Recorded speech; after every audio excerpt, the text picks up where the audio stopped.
I don't know if this is about to be stupid or a really good idea, but either way, we're about to find out.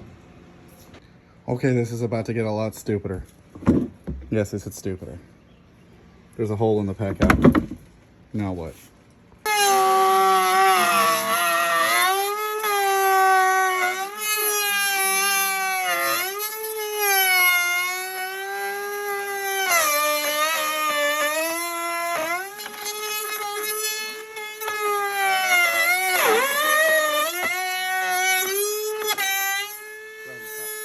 Okay, so here's one of my problems, is that I have that bit raised up and that battery still touches the bottom. So let me show you how I'm gonna fix that.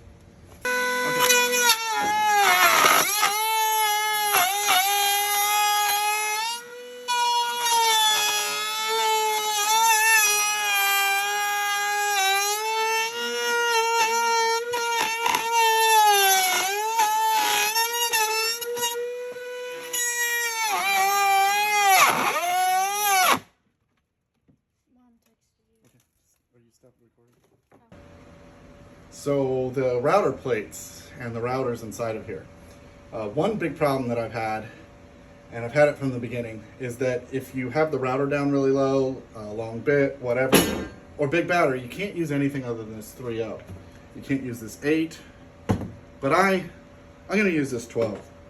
I'm gonna use a 12.0 with the router, and it's gonna fit right in. Boom. Problem solved. All right, so you might ask how I did this. Last video that I was showing you how to get bigger things in there. I'm not going to show you yet, actually. I'm just going to keep teasing you. But I found out something really cool, that if you go to a PACKOUT and you trace this, Milwaukee PACKOUT, say a prayer, I love you, Milwaukee. You can put a lot of stuff in these PACKOUTs. Watch. What's going on? JakeOfALL. And the magic prayer for the PACKOUT worked, and now you can put a lot in these, right? Batteries, no big deal. Other batteries. Okay, it's not impressive. Have you ever had a problem getting jugs in here? Right, and then the lid won't clear. Now you can put jugs all the way in here. You can even put these in here. Or heck, you can fit whole blowers in these.